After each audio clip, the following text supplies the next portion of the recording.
Welcome back to Heal, Healing, Empowering, Accepting, and Living, a podcast sponsored by Changed by Fire. We're grateful to have you here as part of our ongoing exploration of healing, helps, hards, and hopes built along the way. My name is Jen Severance, and I am a burn survivor. And my name is Lori Janik. I am a 15-year burn advocate, social worker, and currently a holistic trauma therapist. Just a little recap of last season, season 7, noticing the ruptures, starting the repairs. We did our last episode there around relationships and healing, and really re-explored relationship, reciprocity, kind of that back and forth movement, the sense of safety, and how those things can really affect a burn injury, the healing process. We learned about ruptures, which are kind of breaks in a relationship, and repairs, and just how that they can impact a sense of support or lack thereof in healing. We learned about physical, emotional, mental, social, spiritual repairs, and how we can further affect and use those in healing. And our takeaway, we walked through that felt sense of, what does a rupture and a repair feel like? To really explore and examine what internal healing can feel like and affect. And we would love to hear maybe how you might have tried this, applied this, how it worked for you. This episode, we're embarking on a new season, season 8, honoring the helpers in healing. And we're going to really dive into an exploration around burn healing, the hard aspects of healing in and out of the hospital, and just those helpers and hope spaces that can be built along the way. We'll also be having some great interviews this season with healing helpers that we've found along the way, and hope to provide you with ideas of resources that might be similar in the communities from which you're listening. So let's go ahead and let's get healing.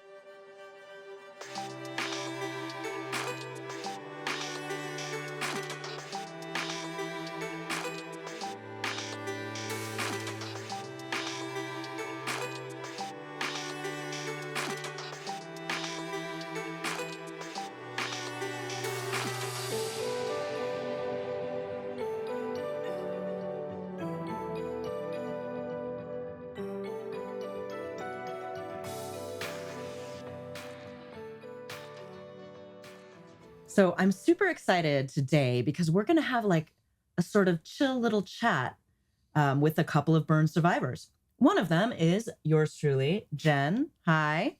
And today, our fabulous producer, Dave, is with us. He's also a burn survivor, an amputee from the very same accident, and an all-around great guy.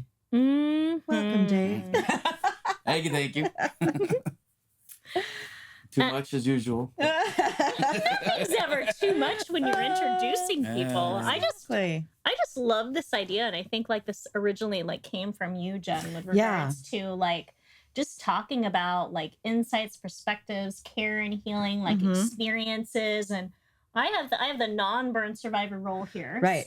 So I'm going to set up some of the topic points, and then, it is going to be like a chat, like experiences, expectations. Yeah, sort of like from the ground level, because we're going to be talking to a lot of practitioners that come into the life of the burn survivor to help them along the way. But there is that initial moment that something happens to you where you're burned, where you end up in the hospital setting. And for most of us, we don't know a whole lot of burn survivors. Yeah. And so it's a very fresh, new, scary, what's going on? And I really remember at those beginning days, and maybe you too, Dave, where you kind of reached out to other burn survivors, like, well, what lotion do you wear? Or what do you think about these burn garments? And there's so many things. So I thought, wouldn't it be nice to just sit and as burn survivors, and Lori facilitating with all of her expertise behind the scenes, to talk about like, okay, what now? This happened. What do I expect? And I think if we even just go the duration of the injury and the recovery process. So, I mean, starting out initially with just that onset of injury coming to the hospital, I mean, what were you guys told about burns, what your healing would be like, and how that affect your expectations? And then, as we all know, expectations do not match reality. How how did that work with reality? So like, what were you told about burns? Like, what were your expectations about what healing might be like? And then, what was the reality of your initial start in healing? Well, I'll say, and Jen's familiar with this as well. We are definitely on a lot of drugs when we first come in there. So Yes, it's a lot of this so stuff true. is very gray, very cloudy, and it takes repetition of whoever's working that shift or whatever to come in and kind of re-explain when we do stuff. Like me personally, for like my debridement showers, I had to be talked through that a few times, like before we would go in there, and my anxiety still went through the roof every time. Yeah. It was crazy. It's just very intense. That's probably the most intense stuff out of my daily treatment that still sits in my brain to this day. Well, I think like with those two, with burn injuries, like debridement occurs on a daily basis. And so it is something that like, it's coming, what to expect. And if you know it's something that's not going to be a comfortable process, because medication will help and support, but does it affect all of that unless you're completely under anesthetic? Right, which you're not. There is that sense of fear that can be built around it because it's something like you don't want to necessarily through. I mean, and I'd be curious how they were explained to you versus how your experience was of it. The debridement process in general. Debridement, therapy. Again, like what was the explanation? Well, which builds your expectations, and then what was reality? Yeah. You can't know what the debridement is until you go in there and experience it. And it's literally like one of the most horrifically painful things that the human body can withstand. And my memory of it, I don't know if they did this with you, Dave. They want you to use as little pain medication as possible. I think the goal is we want you to be able to make it through this so you can leave the hospital and do it at home. And so my memory of that is, and you're basically in the shower, you've got your burns exposed. There's maybe like 4 nurses around you. So, and they take a washcloth on this really raw, disgusting looking burn skin and drag it down. Yeah. Like I'm getting chills thinking about it. Yeah, I can see your visceral, actually with both of you guys are seeing your visceral responses. And then like my somatic therapist is like, I can feel where you're both at right now. There's a lot surrounding that. Like for me, what was frustrating, and Dave spoke about the anxiety about it, was the hospital setting. Like they can try to be on a schedule, but a lot of times they're not. So they would come in and be like, Jen, we're going to do your shower at 2:00. And so then you're going, oh my God, it's 1, it's 1:30, it's 1:45. And then at 2, someone would come in and go, oh, we had something we had to attend to. Now it's going to be 3. And or they come in at 2:30 with your pain meds at that point. You're like, all right, well, we're not showering until 3 something now. And then I just got myself worked up over nothing. Right, exactly. So there was a lot of anxiety surrounding that. And then they would also, we just joked about it, my family and I afterwards. Is it Versed? Is that a med? Versed is like a kind of like an anti-anxiety med. Sometimes it makes you forget a little bit or not be as aware. So during my debridements in the shower, and they're doing it, and I'm going, ah! And there would be a nurse over in the corner with this syringe going, do you want this yet? Do you want the Versed? Mine, they couldn't give me that. They couldn't? I was on straight fentanyl. Oh, good Lord. And mine, I was, regardless, every single shower, I think it was because of my anxiety. Yeah. It was so high that it feels like the fentanyl didn't kick in until the shower was done. Oh, yeah. That's actually an interesting factor that I will comment on it. So when we get super anxious and overwhelmed, our blood vessels, our veins constrict, so stuff cannot go through them. So if you are super anxious and you receive things, it's when the process is over and you settle that you get the full effects of it. Because that happened with many people. That makes so much sense. Yeah, that lines up. Perfect, actually. We're learning so much about ourselves. Well, mine would be so bad. My body would go in convulsions while we were doing the debridement in the shower. Yeah, like your body's giving you these physical danger cues, and that you had to like sit there in it. Felt like my nervous system was shot. So then, hospital healing wise, I mean, like, because we're already treading into that space, hospital healing, because that's your first, big experiences in the hospital. What was it like for you guys? You're giving little feels of it, but was there any helpfulness that you found in certain people or certain treatments or certain procedures? What were the more difficult? Definitely sounds like dressing change is one of them. How important was any sense of support that you get? Did you get a sense of support from things? Like you coming in, the 3 different nurses that I liked whenever they were on shift were perfect.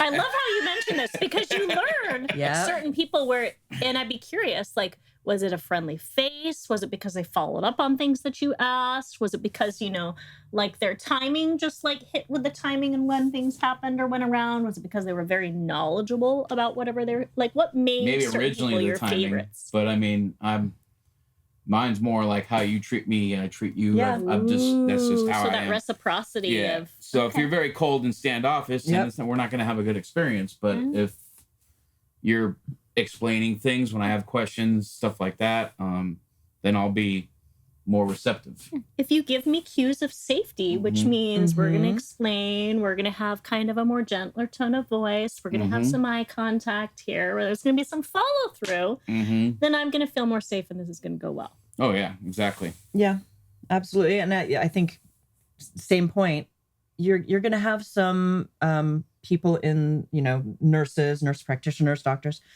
who will come in more with a sense of purpose to do their job. You know what I mean? Exactly. Like they bustle in, I'm taking your vitals. This is what's going on right now. You're going to go here, you're going to go there. And they're out in a flurry. And then there were other people that would come in where you're like, oh, it's my favorite nurse. And it's usually because they interact with you in more of a, it's good to see you way. How are you doing? Human way. Human way. Yeah, you get rapport like You as a person. Yeah, exactly. Yeah. So it's really, because, you know, you're in the worst pain you've ever been in your life. You're in a miserable situation. You're in a stinky hospital. You're listening to the screams of other patients in the shower. It's miserable. So to have those people come in that really bring themselves, like their cool, awesome personalities, it doesn't even need to be about the burn, about the hospital. It's just someone bringing their awesome energy into the room. Right. I think like that's again, like if you talk about like any growth or improvement spaces and moving forward, it's like people being mindful and aware of just how much their energy, how they show up in the room, going at a slower pace rather than a super quick bustling pace, how that can affect your overall like perspective of healing. No, for sure. Because those are things that it's like help you like settle in your system if things are done a little bit more like slow, intentionally, like with clarity, with understanding, having that eye contact rather than, no, we're going to do this, we're going to do this. Like that just gives me sympathetic energy. Well, I got the direct situation. I won't name names, but the first doctor that came in when we were talking about amputation, he told me we are doing this and we are doing that. And I told him to get out. Ooh. And then my orthopedic surgeon came in the next morning. And that's who I stayed with because he pulled a chair up next to me. We talked through the pros and cons of we making this decision, and we came up with a game plan. And he gave me another day or half a day to decide what I wanted to do. He was mindful of you and you being the person going through what was going on and like, hey, here's where it's at. Here's what we can do. I'm going to allow you a bit of time. I mean, there might be some limits in time based on, you know, how much the injury could affect further your healing. But like he saw you and gave you that option where it's like, okay, we're going to work well together. And I think just that sense of rapport makes such an impact in just your experience and in the sense of like support that you can have from those affected in your healing journey. Something very important about that little anecdote as well is that I think we forget as patients that we are paying these folks. Essentially, they are our employees. In a way, obviously, not really, but to be able to say, "Ooh, I'm not comfortable with that," or, you know, I need some space. We should not feel like we just have to go, okay, whatever you say. Like there needs to be that collaboration. And I think, again, it comes to the practitioners who are all business and the practitioners who give a little more to how are you feeling? How is this news affecting you? How can I give it to you in a way that, you know, keeps you from panicking or, you know, I think that's a really important point that we do need to be able to advocate for ourselves as patients in a hospital setting with all respect to all of the amazing doctors and nurses and everyone else that we deal with in the hospital, but we shouldn't have that victim mentality and just allowing them to kind of steamroll. I think, but that's more often than not. It's that way though. Yeah. More often than not, because it's all unknown. I think what can be like helpful in that space, it's really interconnected with your sense of safety. Because if someone comes in a busy pace and like, this is what we're doing, and there's this power push, and you go small, that's what happens. You go small internally. You go to this like helpless, and if you're in such tremendous amounts of pains and difficult, you lose your voice. You literally lose your voice. So being able to kind of navigate enough anchor spaces of safety in other people and in yourself, and even having people share with you, no, it is okay for you to ask about this. It is okay for you. That's what builds that and allows you to do that. And that's what the second doctor explained to me, because I told him what happened, and he knew why he was seeing me instead of the other doctor. So for sure. I love that you guys are both mentioning that as well too, in terms of your right and your ability to advocate and speak for your own care needs. And I think too, that's where what can be really helpful is when there's others involved in your healing process outside of you, meaning family or friends or other people that can be in alignment with you and helping empower that. Now, we all know sometimes family and friends don't always have our backs and speak in ways that we're wanting. Right. Sometimes they do, though. I mean, like, this could be definitely a big boon in affording some of that. But when I was doing my volunteer work, that's one of the main points I would bring up when I was meeting with the patient. Just you have to advocate for yourself, regardless. You can be explained to anything through and through, but depending on what the situation is, it's going to be what's going to work for you. Yeah. And how you are going to adapt. You're the one that has to go home. You're the one that has to deal with this. So they don't have to. They see you while they're in the facility or you're in that facility. But when you go home, it's a whole different thing. Well, and you're back into you again. In that going home too. I mean, I think there's a whole process of understanding and expectations what's happened there too. And again, like, I'm going to ask the same question I asked at the beginning with the both of you. Like, that transition back to home, what were your expectations surrounding that? What did you think it was going to be like? What were you told? And in reality, how was it and how did you get through it? I felt like the depths of my burns and the way they looked, I was like, you want me to go home and deal with this? And so there was a real feeling of like, I can't believe that I'm going to be doing my own debridements, doing my dressing changes. And speaking on some of the therapies that I used once I got home, I really had to grapple with that, with being able to unwrap my wounds and look at them and to understand that this is normal. This is what my skin should look like at this point. And it's okay to take a bath, and it's okay to, because when you're looking at it, we often called some of my skin hamburger meat, because that's what it looked like. It looked like hamburger meat. And I was like, I need to get into a bathtub with, like, this can't be. And so I think there was a lot of fear about, it's just too soon to go home. Fear and anger too, I'm hearing. Like, there's some just like, what? You're expecting me to do what? Well, they really were pushing me to get out of the hospital and transition to home.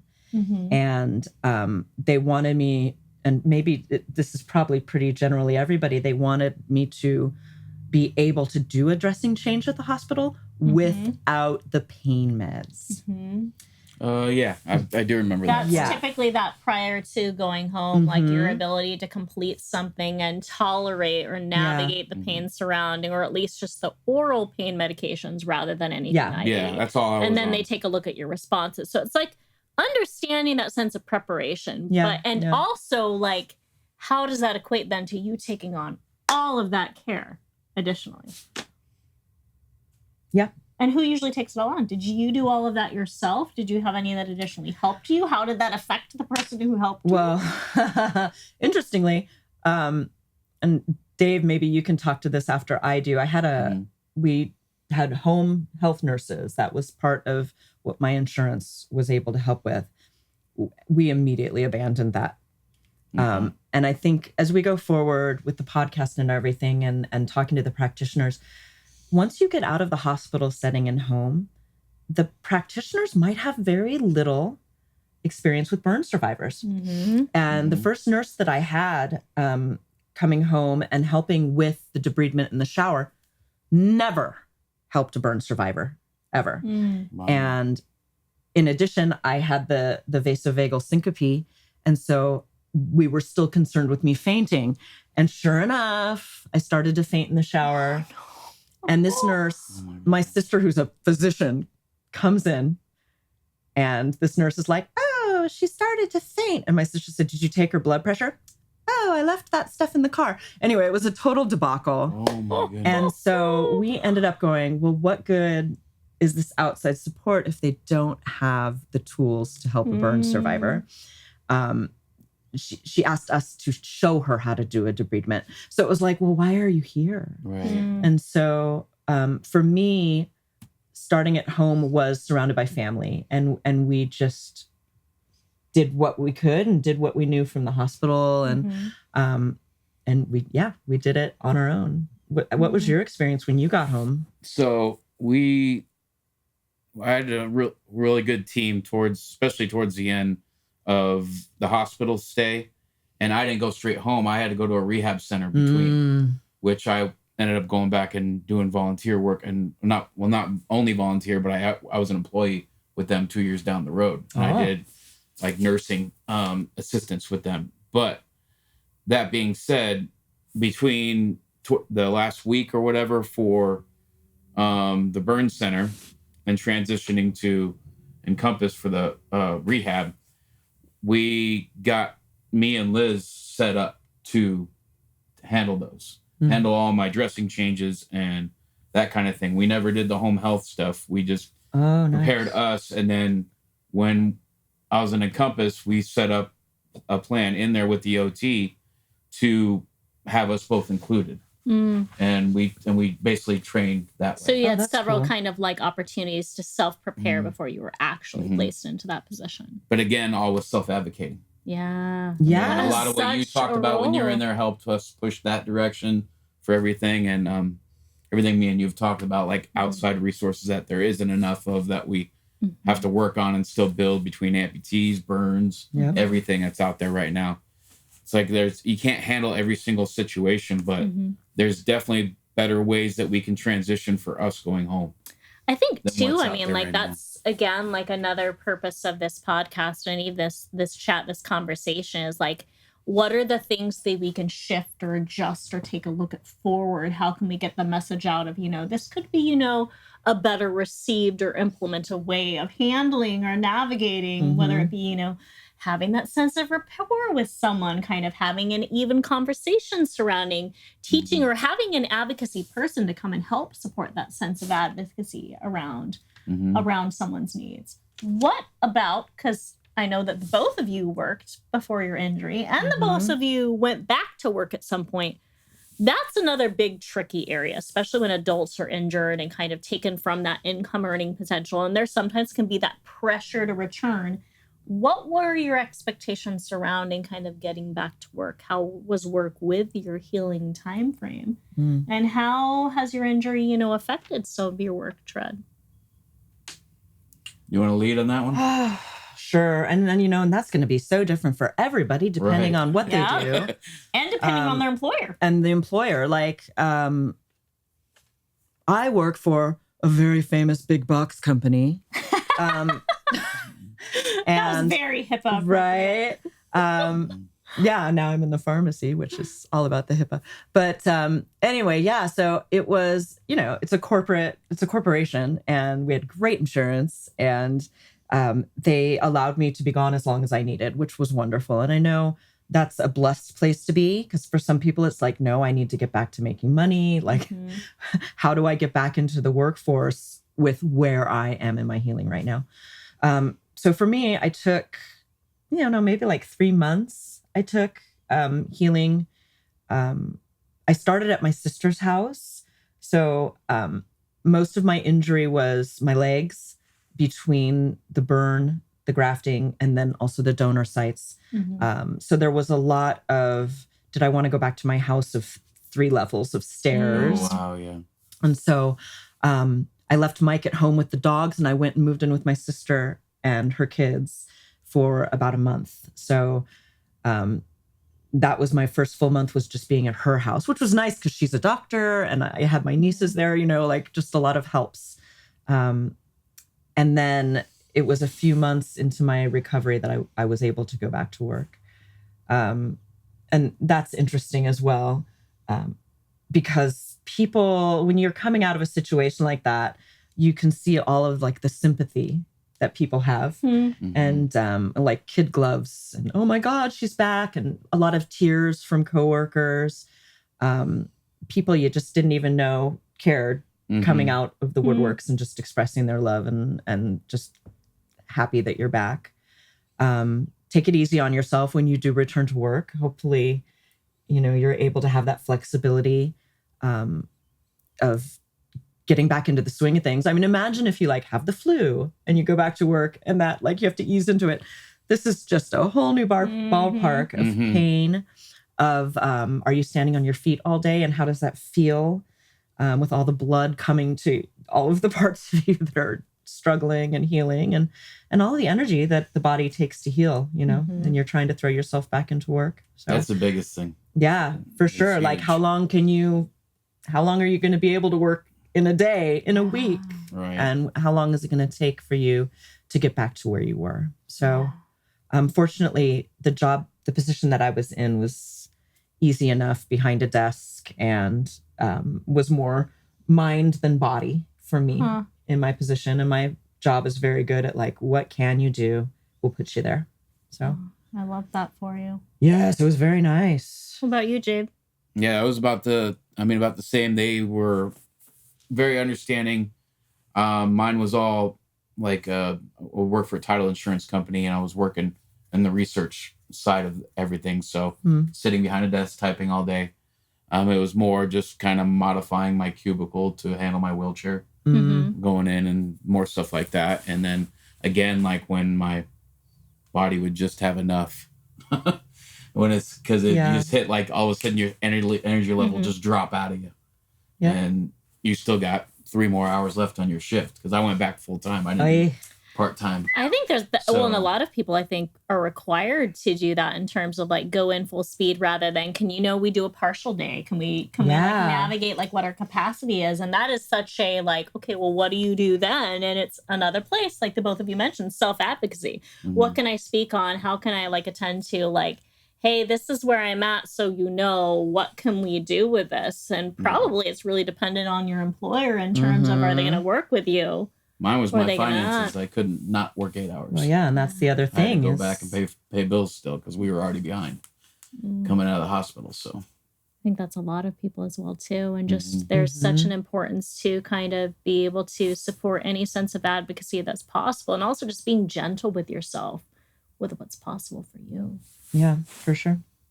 What about socially? So like your injury, your healing process, it pulls you away from your family, it pulls you away from your friends, and people may have their own different responses to kind of how you are, what's shifted, what's changed. Like, what was it like for you to kind of re-engage in relationships, friendships, go out to, whether it be like a party or seeing people again? What was that like for the both of you all? It's kind of the same thing, like going back to work, the kid gloves at first. Until I had to tell him, like, look, I'm still Dave, just back off and treat me normal. There's that self-advocacy again. Hey, like, I'm still me here. I may look a little bit different right now, but I'm still me. Treat me like me. Yeah. Because I went on our big national trip with the club the month after I got out of the hospital. So I'm going back and look at those photos and everything. I was about as white as that light up there. I was like, I probably shouldn't have went all the way to California at that point. Goodness. But we figured it all out. And I got one of my brothers to help with dressing changes and stuff while we were up there. And, wow. So that actually turned out to probably be a pretty connecting and supportive experience. It was on my side for sure, yeah. And Liz was a huge, huge help here at home with everything. And after I got home and halfway's normalized a little bit and had that talk with my friends, and everything kind of even back out a little bit again. So, but yeah, definitely was very kid glovey at first, and I didn't like that very much. Yeah, I know. I'm for a while, and then you're just like, okay, I get it. Well, I tended to let people know, like, whether it be a burn or not. Like I have a girlfriend at work, I've talked about this before, who curling iron accident. And I see her scar and I'm like, burn, sister.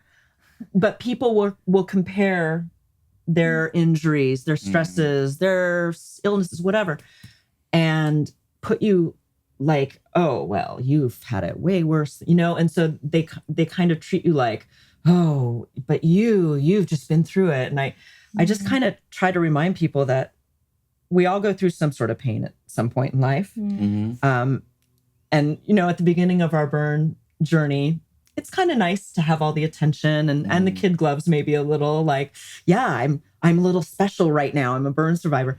But then going forward, you kind of go, okay, guys, like I'm fine. It's just me. I look a little different. I might move a little different. My abilities might be a little different, but like Dave said, still Dave, still Jen. So yeah, it's interesting. I think with me, and I think the thing that changed for me was some of my habits that were hard to get back into. So yeah. As far as when I think of my social return, I think of me going back to yoga. And honestly, it's been hard. And I've been out of my burn injury for a long time. Okay. But I went from being a very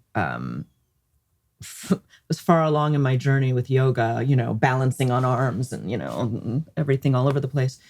And it was very humbling to be put back so far into my journey there. But it was also a blessing, because now when I get on the mat for yoga, I'm much more forgiving of myself. You don't need to wrap your leg around your head. Like, let's see where you are today. Were you super tight going back? Yeah. Yeah. Super tight. So, there's just so many changes that happen with your body. I feel like that definitely, probably, at least from what I've heard from many of the survivors I've worked with, just their expectations around kind of like what your skin is going to look like, what your mobility is going to look like. It's like, it's going to be like this. And then when I leave the hospital, it just gets better. And that is not the case for everyone. Like how your skin responds to heat, to cold, to dryness, to moisture, like how your mobility proceeds or does not. Like, what were you guys' expectations on that? And what did it sound like in terms of like your skin with where you guys are at today? I mean, years out, like mine still gets me. Yeah. I still ride motorcycles and stuff. So a lot of times I'll get out and I'll forget. And then we're out in the sun. I'm like, man, now I feel like a piece of bacon. So then I got to go run in my bag, grab my sunscreen because I forgot to put it on that morning or whatever. So you burn more easily. Oh, yeah, for sure. It's like a thermometer. It so almost you have to feels be like now. very protective and aware of kind of like coverage. That's one of the things they tell you right out the gate. Like your skin you're going to be like a baby for the rest of your life. It's interesting. I see other burn survivors out in the sun. I'm like, what are you doing? I mean, every year I last a little bit longer, but it's still way less than the rest of my body. Yeah. So. Yep. There's that. There's the sun. So I just try to avoid it, basically. I'm real weird about, I'm fine with being in a bathing suit, but I have this sense of paranoia now about my skin, because they do warn you, like, you have to be really careful with your skin now. Because a normal person in skin cancer is one thing, but a burn survivor in skin cancer, it's like Dave said, it's much quicker, it penetrates, it's baby skin. So for me, there's that. There's just a different relationship with the sun. I remember when one of the first years I was burned and talking to burn survivors about itchiness. For those of you who are new, don't worry, it gets better. You'll find the soap that works for you. You'll find the soap. Yeah, you're going to have a brand, and the lotion brand and the new cream relationship. and Yep. Lotions, creams, oils. I always talk about how I never was a lotion person, and now it's like it's part of my routine. You just get a new routine for the way your skin is. And then as far as the mobility with the skin, I mean, for me and burns are so individual to the person. How deep was the burn? What level of burn was it? How much grafting do you have? Where are your donor sites? Right. So, for instance, I have a donor site, my whole back, my legs. So sometimes just bending forward, that skin is tighter. Yeah. You're going to lose a lot of the body oils that are naturally being, flowing through your skin. So we're going to have more tightness than we used to. And again, that's going to depend on graft versus your the sites where they took skin to the burns that didn't need grafting.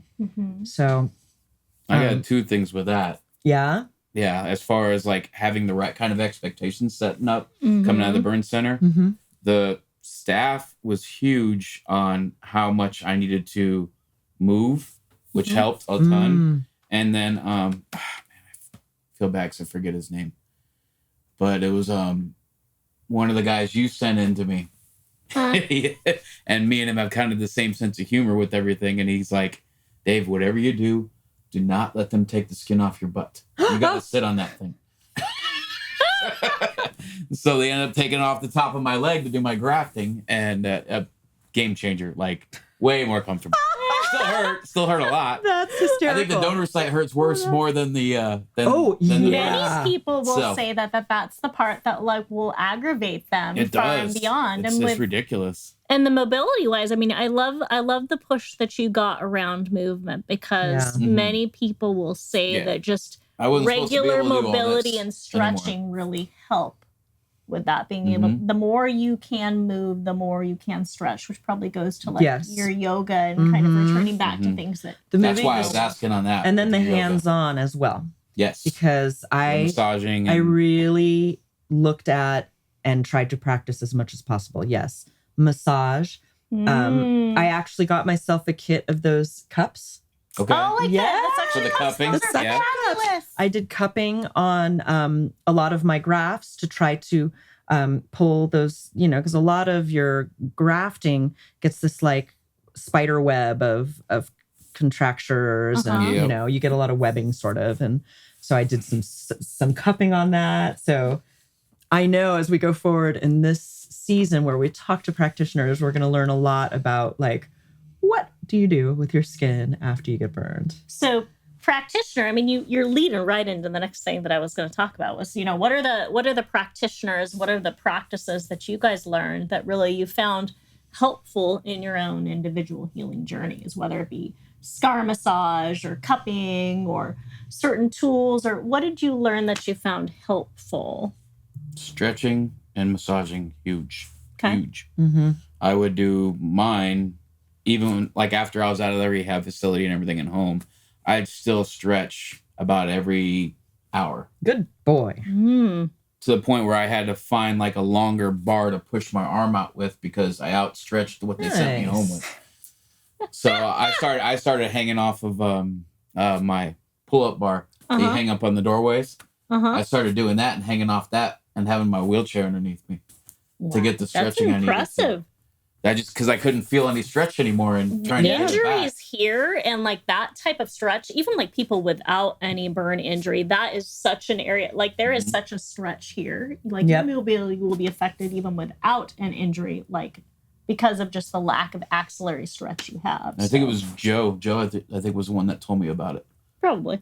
So he was the one that was very much my kind of personality. Like this is what you have to do if you want the 100% results.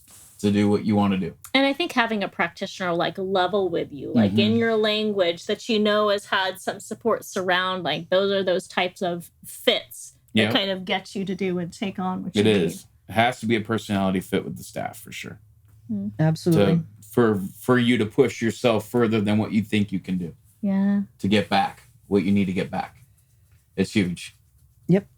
And then outside of just the skin, which was a lot of the healing modalities I employed for that, but physical therapy, yes, because I was in the hospital a month. My legs were affected. Unlike Dave, they did take skin from my butt. So, I I literally had the PT guys coming in and teaching me how to roll out of bed. It was so horribly painful. And, just being taught, okay, this is how you roll out of bed to get up and go to the bathroom. But for me, I have a lot of memories of going to PT. And there's a lot when you go out into the world, there's going to be a lot of folks that are learning with you as your practitioners who in the world outside of the burn facility might only have ever met one burn survivor ever. And I was fortunate that the place that I went to for physical therapy had a burn survivor that they really loved and that kind of showed them the ropes at first. But there's a lot outside of the skin. Depending on the length of your stay in the hospital. For me, because there was so much injury to my legs, some of the stuff I had to relearn was how to walk without a limp or to rely on the kind of limping that I did just based on my pain. Not because I didn't have the mobility to walk normally, but because of the pain that caused me to walk a certain way. And I had to retrain myself to walk normally. And I still feel like I still have some vestiges of that. Of reminding myself to walk with a normal gait, that I don't need to favor anything in one way or another. But so for me, it like expanded beyond the skin to just doing squats, being able to get up from the ground if I went to tie my shoe or, so lots of ways that we had to I'm very learn. thankful for that stuff, all that training for sure. Yeah.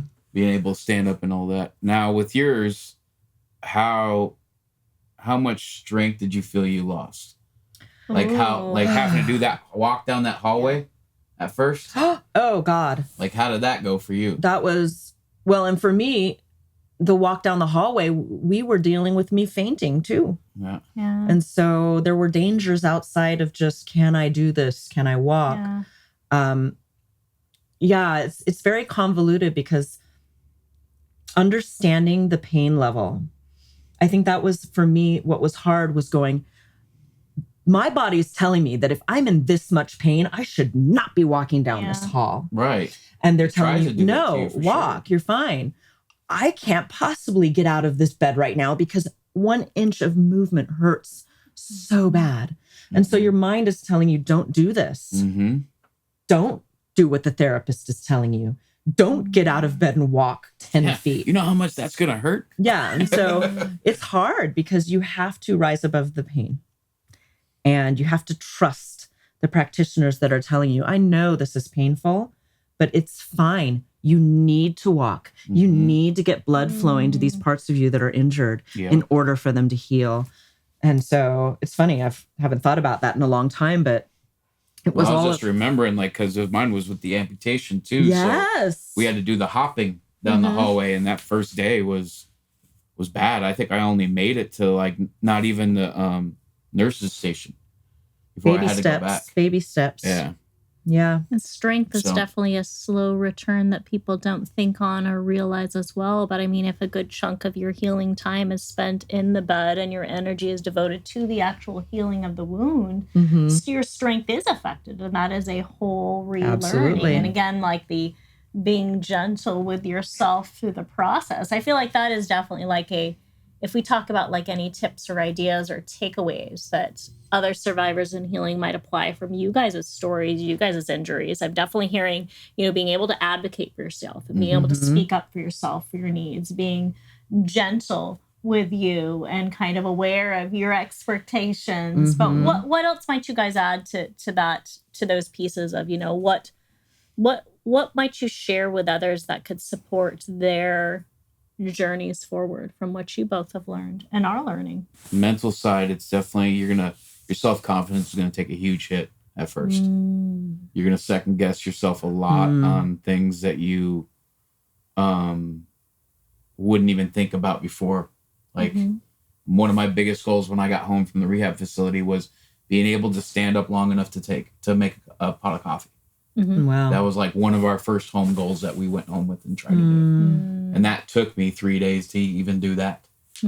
So, and I was working my butt off, and there in the rehab facility, we had 2 sessions a day. And as long as somebody was in the gym, they'd let me wheel myself down there and do a third. As long as somebody could just be in there. And that was my whole thing, is I wanted to get home. I had my daughter and everything, and I wanted to get home to her and get some sort of normalcy back. So my goal was to try to beat the 2 weeks that they told me that I was gonna be in there. You've always tried to push past your parameters that people give you. I do. I know that about you. Yep. I think for me, I think the fear, don't let it control you.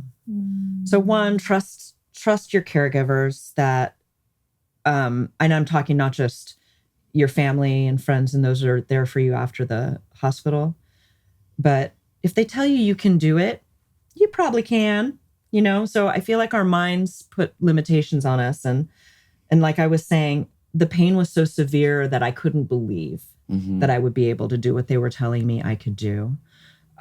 So be prepared to astound yourself that you can rise above the pain, that a lot of that is your mind doing the protective thing. This hurts. Don't keep doing it, And so to be able to say, I'm going to try this, baby steps, make that pot of coffee, get across the room. But to be able to rise above that fear. I mean, that was a big thing. And I really feel like coming out of this, I am able to, I don't know, there's less fear in my life as a result of all the fear that I felt in this situation. Sure. Yep. There's just not as much that scares me anymore. You've built that sense of, for the both of you, I feel like confidence and ability to face and to work with fear rather than let it completely paralyze you. Yeah. I will say one thing on the other side, though, that I didn't do that I would push on people to do is definitely try to keep your mental health awareness and in somewhat of the forefront of your mind instead of burying it back. And I could just push forward. I could push forward. And because when it hits bad. I'm speaking from experience. PTSD is no joke. Yeah. And it'll grab a hold of you without you knowing it. Yeah. Realizing your triggers and how often they might be hitting you, and rather than trying to keep it in and always have this persevere attitude, realizing, I can tend to these too. I'm getting the appropriate resources to help with that. And that, sooner than later. Yeah. And for sure, if you're struggling in one place, like with the fear for me, I went and saw someone specifically for that purpose, and that helped me. You won't always be able to get through everything by yourself. And whether that is going to be your friends helping you through, your family helping you through, your dogs, and then these practitioners that have helped us along the way, reach out if you need help. And that might start with your family. You might say, hey, I'm really scared about this, or this part of my healing is really bothering me. And then if you need to move on and outward to someone in the mental health community, or if it's something more physical, reach out. And on the flip side too, I mean, there's some people that will go home and their family is the last person they want to talk to about stuff like that. Yeah. So reach out to those resources. That fight or flight response is telling you something. Listen to it for sure. Well, those are survival patterns that are definitely telling us of danger, and danger demands to be addressed. So today we've had just like a really great chat, deep discussions about, healing, what it's like, what we think it's going to be like, what it's really like. Lots of insights on things that have made a difference in your own journeys of healing, and supports that you can offer forward. Kind of funny, I always like to think of a takeaway that can apply and work with whatever we speak on, whether it be a topic or whether it be whomsoever we interviewed. And I had one thing chosen for today, but I'm going to completely segue to a different way, just with where you guys' conversation has been on. Okay. Because I find that this could be something potentially helpful. It's a little bit of a resourcing tactic, and we can call it kind of rooting into a resource you might need. So I want you to think on just a situation that you might be experiencing or having some difficulty with right now. And it could be any type of situation. Maybe it is addressing change. Maybe it is going to therapy on a regular basis. Maybe it is contemplating going back and needing to get another surgery. And in the midst of whatever that experience is that you're struggling with, I want you to think on, what do I need in this experience to maybe help it be a little bit better? Now, let me clarify that. Do I need like a little bit of a sense of confidence? Do I need a sense of support here? Do I need a sense of belief in myself? So I want you to identify maybe one or two characteristics or things that could be helpful to face this experience. And just notice whatever it is. And then give you just a pause here to circle to whatever those might be.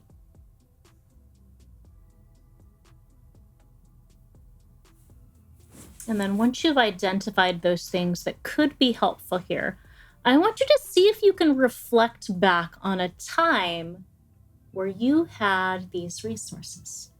So maybe if you chose confidence, can you circle back on a time where you really felt a sense of confidence in walking through something? Or if you circled to, I really need a sense of patience through this. When was a time earlier on that you can really remember having that? And maybe if you can't think of something immediately for you, maybe you think of something that you witnessed. Where can I think of someone that I've witnessed confidence in or that I've witnessed patience in? Sometimes we can't always reflect stuff on our own. So another way to access this. And once you notice that time that either you carried these characteristics before or you've witnessed another, I want you to start noticing when I go there, when I see myself with those characteristics, what am I noticing? What does that look like? What does that feel like inside if I go to that memory of that space? Am I noticing any changes in sensations I'm connecting to in my body? Are there any thoughts that come up for you? Wow, man, like I can do this. I can rock this. I can get through this.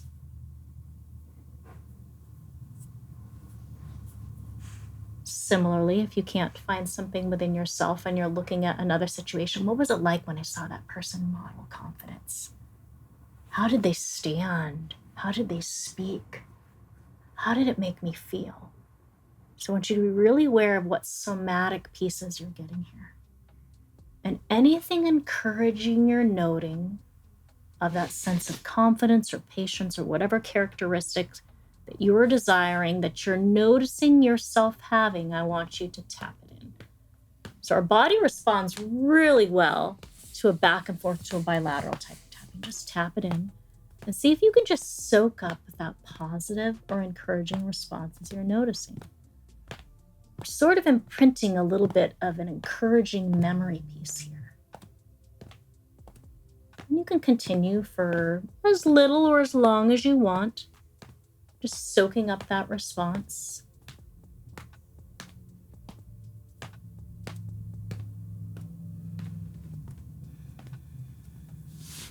And just take a moment to notice how that might feel to access something that you've witnessed or you've had before and bring it in. We're building a little bit of a positive resource, a resource of need that we've had in our system that can empower a situation we walk into. We negatively imprint stuff all the time. We're creating a positive imprint here to root yourself into what you might need and what could be helpful forward. How was that for a circle back? This whole episode is just all spontaneity. I love it. This has been really nice. Just because I just love the idea of, the whole podcast is awesome. Just talking to everybody in this whole community. But thanks you guys for this, chat about the nitty gritty of, the first days of being a burn survivor and moving forward in our journey. I'm excited for speaking to the practitioners that we're going to be talking to going forward. Excellent. So much fun. Well, you guys, we'll close up again another fabulous episode. Change by Fire is a 501c3 nonprofit committing to helping burn survivors and their families cope and thrive in a life after burn, emotionally, psychologically, and socially. utilizing alternative healing methods such as EFT, equine therapy, burn scar massage, yoga, aromatherapy, meditation and breath work, and so much more. And we are excited to provide regular community events in Arizona to enhance relationships in the community, as well as we're actively building out our website to showcase even more virtual supports and offerings there as well. So check us out at www.changedbyfire.org. And if you're interested in being on the podcast, sharing your tools for healing, sharing your story, or if you're a practitioner and would like to further help us expand our reach in Arizona and beyond, please reach out to us. And just a reminder, I don't know when this episode is going to air. It's going to air in March before. Oh my goodness. So our 6th annual Arizona Walk of Courage is coming up on Sunday, March 23rd in the morning. Fabulous event. It's going to be in person in Peoria at Rio Vista Community Park, but you can also participate in it virtually. And I know we've had some burn survivors who have done that. It features mile, 5K, 10K options. You can walk, you can run, you can bring your kids, you can bring your dogs. My dogs come every year. And it is our method of bringing community connection, awareness toward burn healing in the community, and further funding towards our alternative therapy supports and survivor and family needs. So check it out and consider sharing and signing up today. So www.azwalkofcourage.com. So many good things. Yay! Love that event. So until next time, again, we always end with our HEAL acronyms. So I encourage you to heal. H, have a hard look at yourself and, what are those realities of your healing journey? E, engage those resources of support that might best benefit and be accessible to you. A, allow for compassion in your humanness, in your own needs along the way. And L, let yourself build up a sense of hope in what and all yet you can be and achieve forward in life. We look forward to seeing you real soon. Yay. See you soon. Bye-bye.